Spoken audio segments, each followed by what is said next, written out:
네, 뉴스 읽기로 시작해서 어디를 튈지 모르는 요절복통 도미노 토크 뉴스는 네모다. 오늘은 뉴스는 문화다로 함께하겠습니다. 강남대학교 글로벌문화학부의 강희준 교수님 모셨습니다. 어서 오세요. 네, 안녕하세요. 예. 수능 시험이 끝나고 했던 즐거운 일 뭐 기억나세요?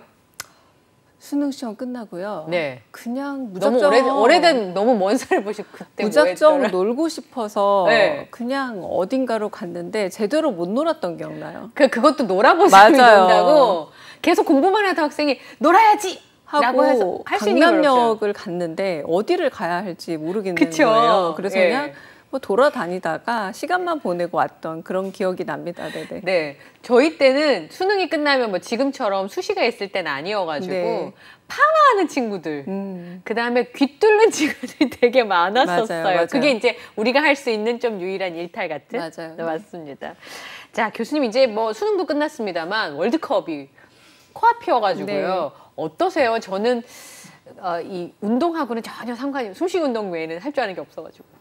즐기시는 편이세요? 제가 뭐 운동을 그렇게 즐기진 않지만 저는 이제 2002년을 몸소 겪었던 세대이다 보니까 월드컵 하다 보면은 그러니까 제가 뭔가를 한다라기보다는 참가한다는 확실히 경험했던 세대인 듯해요. 그러니까 그 전만 하더라도 그냥 TV에서 보는 큰 경기 맞아요. 그리고 뭐 아빠가 좋아하는 경기 정도였는데 2002년은 응원이라는 게 축구를 잘 몰라도 그리고 그냥 이 응원한다는 자체만으로 대단한 결속력을 느낄 수 있는 거구나. 그래서 기억하시는 분들 많겠지만 꼭 광화문을 나가지 않더라도 그냥 동네 가까운 스테디움에 간다라거나 아니면 어느 정도였냐면 그냥 가까운 사람들끼리 지인끼리 모여서 어느 집에 모여서 한 10명 이상 모였었어요. 그때는. 그래서 함께 보는 게 이렇게 즐거운 거였구나라는 걸 알게 됐던 해라서 그 이후부터는 이 월드컵 행사라는 게 단순히 국가대표가 나가서 스포츠 경기를 하는 게 아니라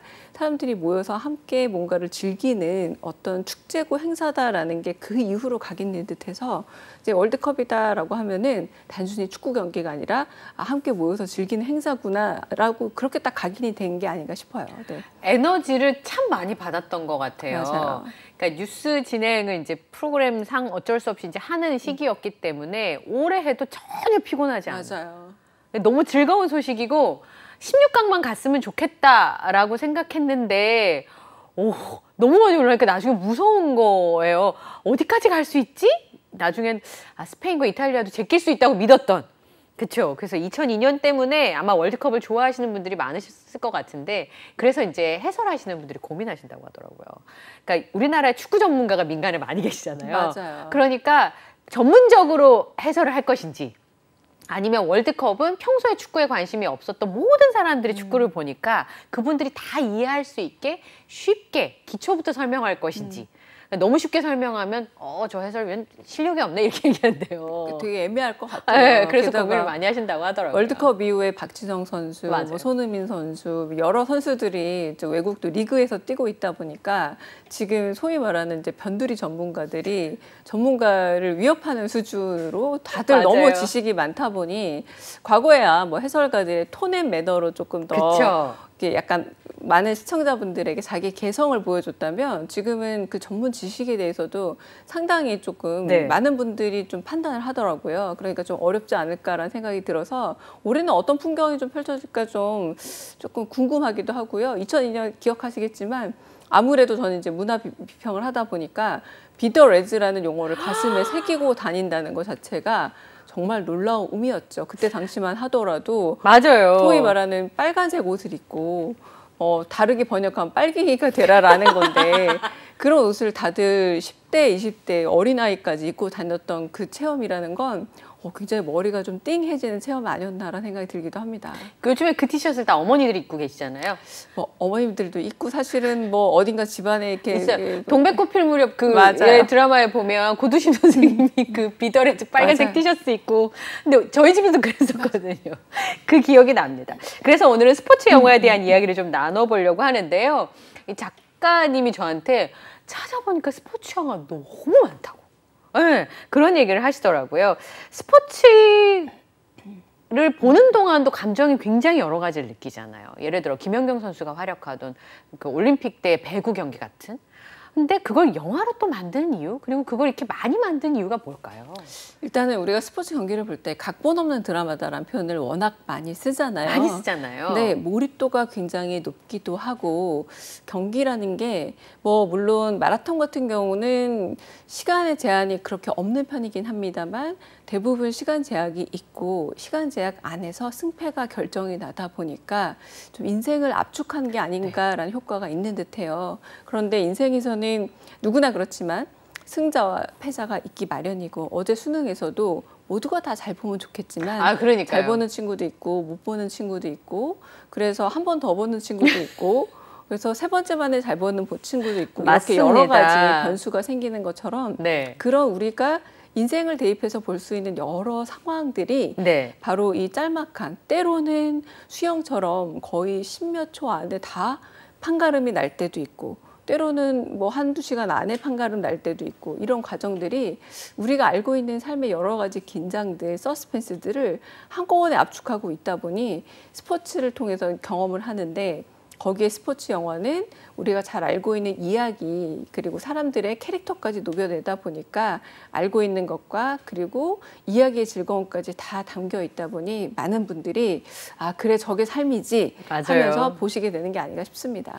그 스포츠 선수들이 자신을 단련하는 그 과정들이 굉장히 도움이 많이 되더라고요. 어떨 때 기운 없을 때 그들이 한 문장에 아주 간결한 그 멘트가 나를 일어서게 해줄 때가 맞아요. 있었어요. 근데 스포츠 영화 같은 경우는 그냥 좀 솔직히 말씀드리면 스포가 다 내재돼 있잖아요. 그렇죠. 네. 결말을 우리 다 알고 있고 누가 스포하지 않아도 다 아는데 그럼에도 다 아는 경기의 결말을 영화를 통해서 찾아보는 거는 아마 그것 때문인 것 같아요. 그 감동 때문에. 그 가장 대표적인 스포츠 영화 하면 어떤 거 떠오르세요? 저는 국가대표 최근에 봤던 것 중에 그 우리 생애 최고의 순간 뭐 이런 영화들이 생각나요. 너무 오래됐나요? 사실 좀 더 오래된 걸로 가보면 아마 로키 아닐까 싶어요. 맞아요. 아이즈 오브 타이거 딱 음악이 나오면서 그러니까 그 장면은 거의 고전이고 그 말 그대로 스포츠 영화 하면은 떠오르는 딱 그 장면이 된 이유가 뭐냐면 계단을 막 아침마다 올라가면서 거의 이제 매일 일상적으로 운동을 하고 그리고 마지막에 눈가에 이제 막 피를 흘리면서 사랑하는 여인의 이름을 부르는 그 장면이 고전적인 게 되었잖아요. 그리고 지금은 조금 여러 뭐 이종격 투기라던가 여러 이제 운동들 격투 운동이 많지만 복싱이 그런 조금은 우리한테는 잔인하게 보이는 격투 운동의 최고였던 시절. 그리고 실베스터 스탈론이 그 영화를 통해서 데뷔를 하기도 했지만 사실 시나리오가 실베스터 스탈론 거였거든요. 그런데 그 저작권을 팔았대요. 그래서 오히려 그 부분에서 너무너무 스스로 아까워하는 작품이라고 말렸어요. 그때는 너무 이제 가난한 무명 배우 시절이었기 때문에 그러니까 그 로키의 삶과 실베스터 스탈론 삶의 그 싱크로율도 매우 높았던 영화이기도 한 거죠. 그래서 우리가 지금 딱 떠오르는 게 람보로 떠오르기도 하지만 사실 로키가 아니면 떠오르지 않는 그런 작품인데 스포츠 영화 하면 가장 기본적으로 떠오르는 거고 대부분 뭐 국가대표라던가 모든 어떤 스포츠 영화든지 간에 그 부분을 잠깐 패러디하고 넘어가거든요. 근데 우리가 기대하는 게 아마 땀 흘린 만큼의 대가를 지불하는 것 그리고 결국은 사랑하는 사람과 그 대가를 함께 나누는 달콤한 그 아프지만 달콤한 마지막 장면은 이 결국은 로키가 줬던 굉장히 좀 무난해 보이지만 가장 감동적인 서사가 스포츠 영화의 가장 기본이 되는 게 아닌가라는 생각이 들기도 했었어요.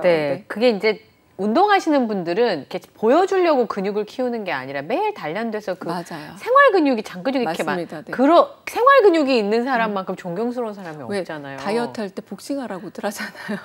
저희 남동생이 그 아마추어 복싱을 좀 오래 했었는데 저보고 줄넘기를 넘기면 복싱을 하러 가서 줄넘기를 넘기면 반으로 온 거라고 저한테 그렇게 얘기하더라고요. 이거 하다가 딱 집에 기초 체력이 많이 필요한 운동이라고. 자, 실제로 있었던 혹은 실존 인물을 그린 스포츠 영화들이 굉장히 많은데요. 아까 말씀하신 로키도 있고요. 근데 그런 영화를 이제 영화화할 때 감독들은 고민이 될 것 같아요. 굉장히 드라마틱한 상황인데 그거를 스크린으로 옮겼을 때 더 몰입하게 할 수 있으려면 그렇죠? 그러니까 제가 좀 크게 좀 세 가지 부류 정도로 말씀을 드리자면 하나는 매우 감동적인 이야기를 할 때가 있습니다. 이제 블라인드 사이드라는 영화인데요. 이거는 이를테면 조금 삶의 사각지대에 놓여 있는 사람들의 얘기예요. 말 그대로 블라인드 사이드가 네. 사각지대라는 뜻이잖아요. 네. 그래서 누군가 잘 들여다보지 않으면 재능을 지녔으나 그냥 그 재능이 썩어서 없어질 뻔한 사람의 이야기인데, 오른쪽에 나와 있는 그 샌드라 블럭이라는 여성이 그 재능을 알아봐주고 그렇죠. 미식축구 너는 풋볼에 있어서 되게 재능이 있구나라고 알아봐주고, 조금은 좀 무심하게, 왜 우리가 노블리스 오블리주라는 표현을 쓰기도 하죠. 좀 약간의 경제적 여유가 있는 사람이 그런 부분에서 여러 가지 장학제도 같은 걸 통해서 저 친구를 도와줘서 풋볼 선수로 대성할 수 있게 도와주는 그런 영화인데, 그게 조금 과하게 하면은 약간 좀 잘난 척이 될 수도 있고, 그렇잖아요. 아니면 좀 인종적으로도 뭐 백인 부자가 흑인의 가난한 친구를 도와준 얘기로 비칠 수 있는데, 이 영화는 그런 위험들을 잘 피해가면서 인간적으로 서로가 서로의 빈 부분들을 채워주면서 어떻게 사람이 좀 더 나은 방향으로 나아갈 수 있는가를 보여주는 그런 작품인데, 그 이유 중에 하나가 실화였다라고 하더라고요. 실제 저렇게 이웃에 좀 어려운 환경에 있는, 그러니까 굉장히 자기 재능을 꽃피우기 어려운 환경에 있었던 친구를 도와줬던 이야기였다라고 해서 좀 주목을 받았던 작품이고요. 또 다른 또 감동 포인트가 되는, 우리도 사실은 역사적으로 좀 어려움이 있는 게 가장 큰 거는 남북 분단이 아닐까 싶은데, 네. 뭐 우리가 평창 동계 올림픽에서도 그랬고 정말 언제나 좀 감동적인 순간은 그때가 아닌가 싶어요. 남북 단일팀이라던가 맞아요. 내지는 한반도 기가 걸릴 때마다 네. 뭔지 모르게 저도 한 번도 북한 가본 적 없고, 그 북한 이탈 주민은 봤지만 북한 거주민을 본 적이 없음에도 불구하고 피 속에 흐르는 같은 단일 민족이라서 그런지 뭉클해지잖아요. 근데 그런 장면들을 네. 연출하는 작품들이 종종 있습니다. 그중 하나가 바로 저 코리아라는 작품인데요. 배두나 씨라던가 한예리 씨, 전 정말 지금도 기억에 남는 게, 한예리 씨가 지금은 굉장히 이제 세련된, 그리고 미나리에 등장했던 네. 딸로 이제 기억이 남지만, 저 때는 데뷔 초였고 바로 이제 북한 출신 탁구 선수로 나왔는데, 그 이미지가 딱 맞춤 맞은 거예요. 정말 딱 북한 출신 그런 네. 탁구 선수 나왔고, 그래서 그 모습을 보여줘서 그 당시 이제 현정화 선수라던가, 그래서 이런 단일팀 느낌들을 보여주는 작품이었다고 할 수 있겠습니다. 그래서 네. 제가 좀 더 소개드리고 싶은 거는, 최근에는 한편으로는 스포츠 뒤에 숨겨진 여러 가지 좀 복잡다단한 이야기들도 많아서 네. 그런 얘기들을 보여주는 영화들이 좀 많이 만들어지고 있는데, 두 작품 정도 소개를 드리자면, 하나는 나 토냐 하딩이라는 작품이 최근에 미국에서 만들어졌고 네. 거기서 굉장히 또 반응이 좋았어요. 그 마고로비라는 굉장히 아름다운 맞아요. 호주 출신의 여배우가 토냐 하딩 역할을 맡았는데, 그 당시 토냐 하딩이라는 피겨스케이팅, 우리나라로 치면 이제 김연아 선수 같은 그런 선수인데 워낙에 잘하기도 하는 그런 선수였어요. 네. 그러나 그때 당시에 또 굉장히 잘하는 다른 선수가 있었던 겁니다. 그러니까 미국 국가대표가 되는 게 메달권에 진입하는 게 돼버린 거예요. 우리나라 양궁 선수들처럼. 맞아요. 그러다 보니까 어느 날 경쟁 선수가 대기실에서 무릎을 다치는 일이, 괴한에 의해서 무릎을 다치는 일이 발생을 했고, 약간 흉흉한 소문이, 그 괴한이 토냐 하딩과 관계가 있더라라는 소문이 돌았어요. 아이고. 그런데 알고 봤더니 실제로 토냐 하딩이 사주를 했던 걸로 드러났습니다. 그래서 토냐 하딩은 그때 당시는 올림픽 출전도 하고 성과를 거두긴 했지만 영원히 퇴출이 되기도 하고요. 안타깝게도 최근에는 프로레슬링 선수로 데뷔를 하기도 했었어요. 그러니까 한 번의 잘못된 선택으로 완전히 그 세계에서 퇴출돼 버린 이야기를 영화에서 만들어냈는데, 실제 보면은 그때 당시 싱크로를 굉장히 맞추기도 했고요. 결국엔 메달을 따는 것조차도 결국은 사람이 살아가는 일인데 이렇게까지 해야 되는 것인가라는 이야기를 좀 비춰주고 있기도 하고요. 또 하나는 우리나라와도 연결된 이야기인데, 바로 이제 로스앤젤레스 그 당시에 올림픽 이후에 서울 올림픽을 준비하고 있던 그 레슬링 선수를 키우던, 혹시 듀퐁이라고 하는 그 이렇게 아시죠? 굉장히 유명한 회사, 섬유회사. 네, 섬유회사잖아요. 섬유회사의 존 듀퐁이라는 사람이 두 사람의 레슬러를 후원을 해주게 되거든요. 네. 그래서 그 슐츠 형제를 후원을 해주게 되는데 약간 특이하잖아요. 우리는 약간은 국가에서 다들 이를테면 우리가 태능에 들어간다는 표현을 쓰잖아요. 네. 그런 식 운동을 하는데 아마 미국은 이렇게 개인이 좀 더 부유한 약간 스폰서가 돼서 후원을 해주기도 하는 모양입니다. 그래서 존 듀폰이라는 이 거대한 부자가 이 레슬링에 관심이 많아서 아주 전도 유명한, 그러니까 서울 올림픽에서 금메달을 딸 게 거의 확실히 보이는 이 두 선수를 후원을 하게 되는데 이 후원을 하면서 자신이 좀 정신적 대부가 되고 싶어 해요. 가스라이팅처럼 하고 싶어 하는 거죠. 아. 그런데 잘 안 되는 겁니다. 이 둘의 형제가 너무 끈끈하고 오히려 이 동생은 형한테 더 의존을 하기도 하고 하면서 그러면서 마지막에 너무나 황당하게 존 듀폰이 그 형이었던 데이브 슐츠를 총으로 쏴서 살해하는 사건이 실제 일어나게 돼요. 그러니까 세계 6위 부자였던 화학 부자였던 존 듀폰이 살인자가 된 거예요. 살인자가 된 이야기를 다루고 있는 게 폭스캐쳐라는 작품입니다. 폭스캐쳐. 네, 이 작품도 스포츠와 연관해서 사람은 왜 저렇게 약간 이렇게 이해할 수 없는 행위를 하는 걸까를 보여주는 되게 깊이 있는 작품으로 실제 일을 소재로 해서 다양한 스펙트럼을 보여주는 이 4가지 작품 보신다면 와, 스포츠와 얽힌 사람의 마음도 굉장히 복잡하고 다양하구나라는 걸 보실 수 있지 않을까 싶습니다. 네, 뭐 그 승부 조작과 같은 이슈들이 스포츠에도 있잖아요. 맞아요. 그러니까 스포츠가 아주 공정하다고만 얘기할 수는 없습니다만 그래도 개인의 기량, 그 다음에 뭐 기구를 쓰거나 하는 일들이 별로 없이 오로지 한 사람의 본질로만 승부하는 것이 스포츠이기 때문에 인간의 본성을 보여주기에는 오히려 더 맞아요. 적합한 소재일 수 네. 있겠다라는 생각이 드는데요. 저는 이제 개인적으로 좋아하는 만화가 있는데 그 만화 작가님이 계속 그것만 복싱하고 야구만 나와요. 그분이 이제 설정을 할 때 주인공들이 복싱하는 복싱 선수이거나 그게 아니면 야구 선수인. 왜냐하면 야구가 굉장히 인생과 유사하다고 하시더라고요. 야구 좋아하시는 분들 드셔도 됩니다. 예. 근데 야구를 소재로 한 영화도 유독 많지 않습니까? 일단은 아주 고전이지만 엄지가 나온 영화가 있죠. 아, 네.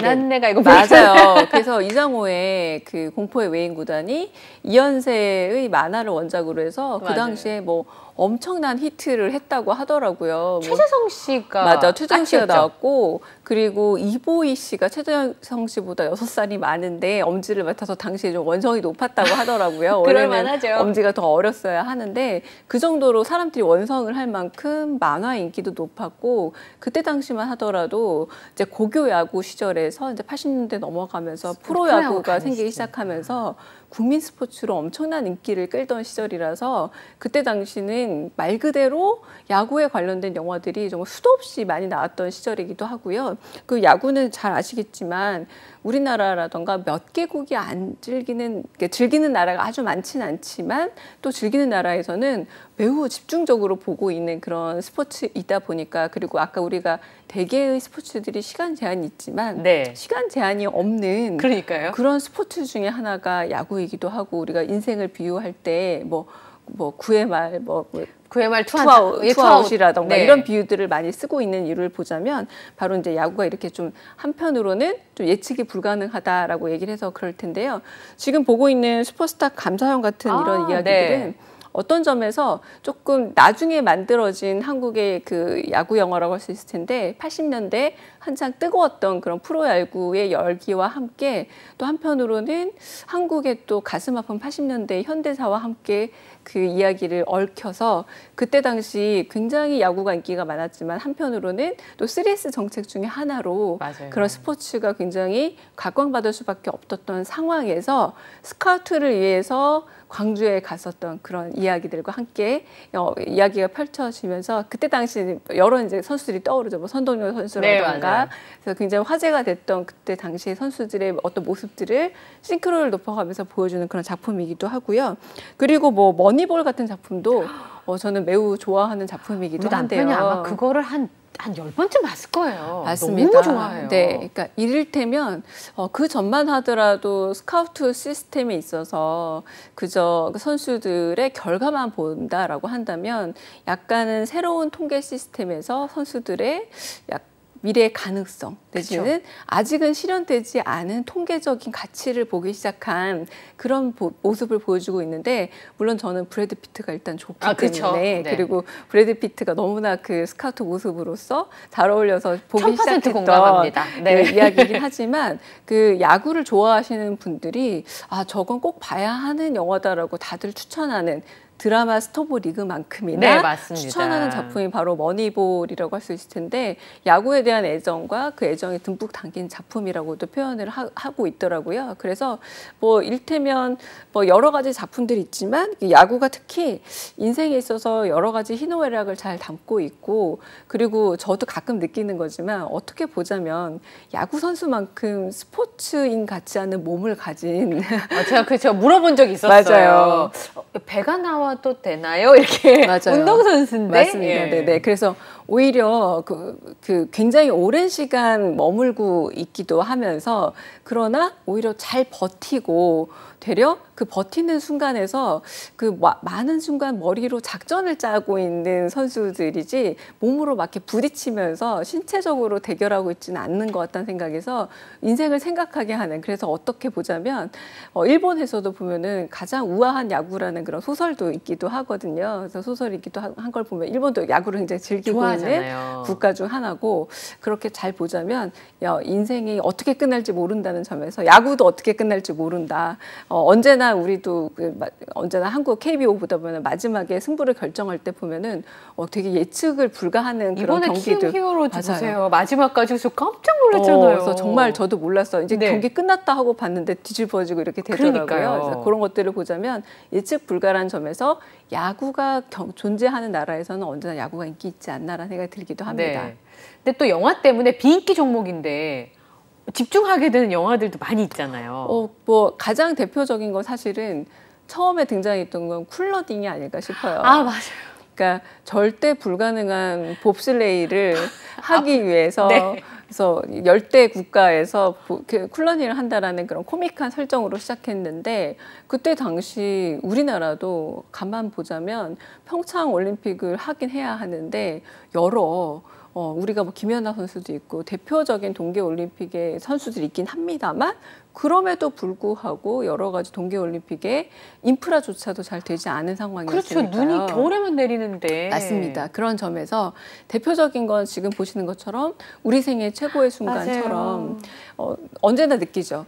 그 프로 경기를 하다 보면은 남자 프로 배구라던가 혹은 농구라던가 인기가 늘 많지만 막상 국제대회에 나가보면 언제나 여성 배구라던가 그쵸? 여성 농구가 훨씬 성적이 좋았거든요. 핸드볼, 골프 맞습니다. 그렇잖아요. 그래서 그 중에 하나가 바로 이 핸드볼에 관련된 얘기가 아닐까 싶은데, 정말 최고로 보나 여러 가지 맞아요. 객관적인 수치로 봤을 때 절대적으로 뭐 북유럽, 서유럽 선수들에 비해서 남미 선수들에 비해서 불리함에도 불구하고 거의 정서적 연대감과 파이팅 하나로 대등한 경기를 펼쳤던 그런 이야기를 보여주는 영화이기도 하고요. 지금 한국의 대표적인 그런 여배우들이 또 이게 또 왜 중요하냐면, 한국의 또 영화계의 흐름 자체도 여배우들이 이렇게 여러 명 나와서 출연할 수 있는 영화가 사실 많지가 않습니다. 최근에야 여자 주인공 원탑의 드라마들이 생기기 시작했지만 그건 최근에 들어와서의 맞아요. 일이잖아요. 네. 그래서 그 미국에서야 그들만의 리그 같은 영화들이 80년대에 이미 좀 나왔지만, 우리는 그렇게 허구적인 이야기를 만들기는 좀 더 어려울 뿐만 아니라 우리 생애 최고의 순간이 보여주는 이런 어떤 우리한테는 좀 직관적인 도움이 있었으니까 이런 영화도 나왔고, 그래서 수많은 여배우들이 출연한다는 점에서도 매우 의미 있는 작품이기도 했고요. 또 이 작품을 연출한 임순례 감독은 워낙에 한국 영화계에서는 여성 감독으로는 대목격이기도 하다 보니까 이 영화가 주는 감동은 아마 이 경기가 어떻게 끝나는지 모두들 알기 때문에 그 결말을 알고 있어서 더 감동적인 작품이 아니었나. 안심하고 보는 거죠. 맞아요. 그런 생각이 들기도 하고 두 번, 세 번 봐도 맞습니다. 그 감동을 기다리면서 더 좋았던 영화가 아니었나 생각이 들기도 합니다. 네. 근데 2000년대 중반부터 2010년대 초반까지 스포츠 영화가 되게 많았어요. 그거는 아무래도 우리가 일단은 1988년에 올림픽도 경험했지만 그랬고. 2002년도 월드컵. 월드컵을 지나면서 이 스포츠라는 게 사실은 프로 경기라는 게 굉장히 잘 숙성되고 훈련된 선수들의 경기를 보는 재미도 있지만 조금 보는 경기로 떨어져 있었다라면 확실히 2002년을 경험하면서부터는 뭔가 체험형 경기로 많이 바뀌었다. 그리고 응원이라던가 몰입도라는 게 훨씬 더 깊어지면서 이 스포츠라는 것들을 단순히 경기로 보는 일종의 전시성 어떤 경기가 아니라 공감 가능한 이야기라는 게 좀 만들어졌고요. 그리고 이때 이제 김연아 선수라던가 우리가 몰입할 수 있는 박태환 선수라던가 조금은 우리가 거리가 멀었던 종목에서들 굉장히 선전을 하면서 맞습니다. 그리고 또 이제 평창올림픽에 대한 기대감도 높아지면서 더 다른 종목에 대한 영화들에 대한 기대감이 더 높아지기 시작한 게 아닌가 싶습니다. 그때 그래서 마라톤 같은 일종의 장애우가 등장하고 맞아요. 있는 영화들이 만들어져서 색다른 감동을 주기도 했고요. 그리고 이 스포츠를 통해서 다른 이야기들을 하기 시작했던 영화들이 나오게 했는데 저도 굉장히 좋아하는 영화가 천하장사 마돈나라는 맞아요. 작품입니다. 네. 거기에서 이를테면 한 소년에 대한 이야기이고 겉으로 보기엔 씨름 영화였지만 결국은 굉장히 가부장적인 아버지 밑에서 자라난 굉장히 예민한 감성을 가진 소년의 이야기이기도 했고요. 그리고 또 다른 작품으로 킹콩을 들다 같은 경우도 여성 역도 선수의 이야기로 여성 역도 선수가 조금은 뒤에 가려진 듯 했지만 결국은 그들 사이에 있는 왜냐면 이것도 비인기 종목이기도 하거든요. 근데 그들의 이야기를 담아내면서 또 한 번 주목을 받기도 했지만 가장 그때 화제가 됐던 작품은 바로 이 국가대표 아닐까라는 생각이 들어요. 저 그 배경음악은 여전히 이제 월드컵이나 맞습니다. 뭐 이렇게 문제나 나오잖아요. 그러니까 그 음악이 정말 좀 사람을 가슴 뛰게 만드는 네. 그런 음악이기도 했고 뭐 하정우 씨라던가 그리고 성동일 씨가 보여주는 그런 털털한 연기도 굉장히 인상적이었고 스키 점프라는 게 아쉽게도 지금 또 약간 명맥이 끊어졌다고 그쵸. 하더라고요. 그 당시에 굉장히 화제였잖아요. 워낙에 또 우리에게 낯선 종목이기도 네. 하고 지금도 평창에 스키 점프대가 남아있긴 하지만 우리에게는 조금 익숙하지 않은 종목이었다 보니 여기서 되게 또 코믹하게 영화를 맞습니다. 잘 접근해서 마치 한국형 쿨러닝이라는 처럼. 그런 제목을 갖기도 해서 그 이야기가 보여주는 재미를 많은 분들이 지금도 기억하고 재밌게 보는 그래서 그 여성 캐릭터도 뭐 옥장판을 팔러 다니는 네. 그런 캐릭터라던가 그때 풋풋한 신인 배우들이 많이 등장을 해서 이 아직 잘 익숙하지 않았던 스키 점프와 어울려서 말 그대로 음악이라든가 여러 가지가 많은 분들에게 스포츠란 이런 거구나라는 즐거움을 줬던 작품 아닌가 싶습니다. 예, 약간 비주류의 즐거움을 느끼게 해줬던 이렇게 프로그램이나 영화를 보다 보면 주류에 굉장히 잘 나가는 사람들에 대한 매력도 있지만 약간 주변부에 대한 주변미도 맞아요. 있잖아요. 네. 그게 참 빛을 발했던 영화가 아니었나. 심지어 저는 스키점프 점수 계산 어떻게 하는지도 잘 모르면서 그러고 봤던 기억이 나네요. 예, 그리고 당사자분들 인터뷰도 참 많이 했던 맞아요. 것 같고요. 예, 근데 스포츠 영화를 보면서 나 함정에 빠진 건가? 가끔 그런 생각을 하거든요. 뭐 국뽕 영화라고 하듯이 국가에 대한 자부심이나 민족주의적인 네. 그런 마음을 고취시킨다든지 애국심이나 그렇지 않으면 약간 심파적으로 열심히 하면 젊은 친구들 이렇게 불편할 수도 있겠다. 열심히 하면 잘할 수 있어. 라고 하는 걸 강요하는 건 아닐까? 근데 스포츠라고 하는 그 장르 자체가 그런 거잖아요. 어떤 목표를 향해서 그리고 점수가 매겨지고 승부가 가려지는 그런 것 때문에 약간 의도적으로 약간 멀리 해야 되나? 이런 생각이 들 때가 있어요. 근데 최근에는 그래도 많이 달라졌다는 생각이 좀 드는 것 같아요. 가령 뭐 4등을 한 선수들에게 네. 굉장히 환호를 보낸다라거나 그리고 물론 훌륭한 성과를 거둬서 좋아하긴 했지만 영미팀, 컬링팀에게 보낸 네. 그런 환호 같은 것들을 보자면 말 그대로 굉장히 익숙하지 않았지만 그들의 팀워크가 보여주는 그 드라마 자체에 감동하시는 분들이 많아졌거든요. 그래서 영화도 조금 달라졌는데요. 제가 좀 소개해드리고 싶은 영화 중 하나가 정지우 감독의 4등이라는 영화거든요. 네.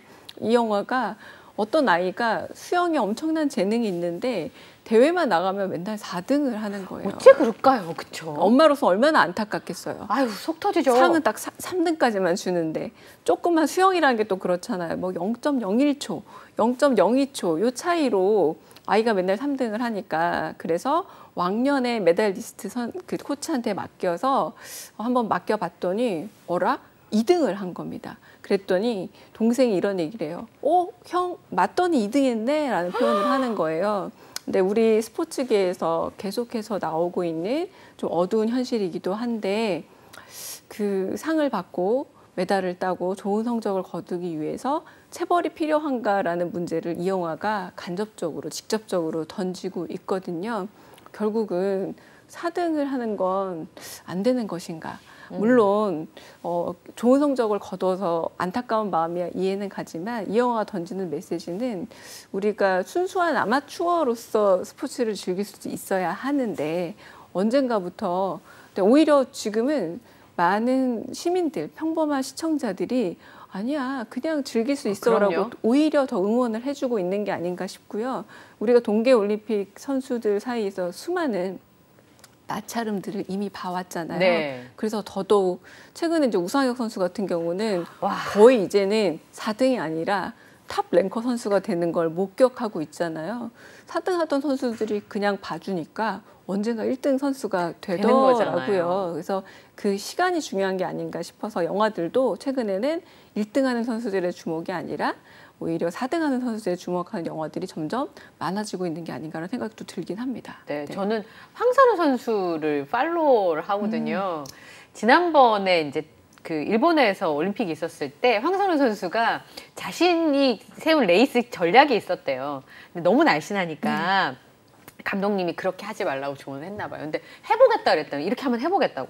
그래서 제가 그 용기 너무 멋있다. 메달을 꼭 따야 되니까 그 감독이나 코치가 조언해주는 그걸로만 하는 게 아니라 이렇게 해보고 그래서 나중에 기자분하고 인터뷰했는데 제가 세운 전략이 틀린 것 같아요. 이렇게 했는데 안 되니까 그 다음에 자신의 전략을 수정해가는 그 유쾌함과 그 배짱이 너무 부럽더라고요. 그러니까요. 네. 이제는 조금 그런 세대들이 등장하고 있는 것이 아닌가 싶기도 한데 왜 그 영화 있잖아요. You Complete Me로 유명한 제리 브루크하이머라는 영화도 보면 결국 스포츠 에이전시 영화였는데 그중에서 가장 많이 나오는 대사가 뭐냐면 Show me the money. 돈을 벌게 해줘 막 이랬거든요.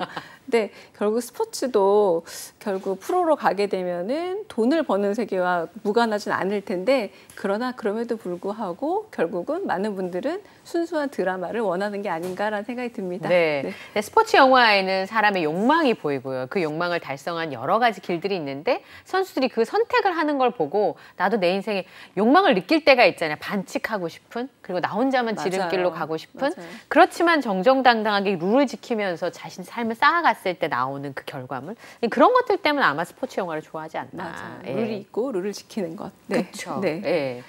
자. 오늘 뉴스는 문화다 강유정 교수님과 함께 스포츠 영화 얘기를 했는데요.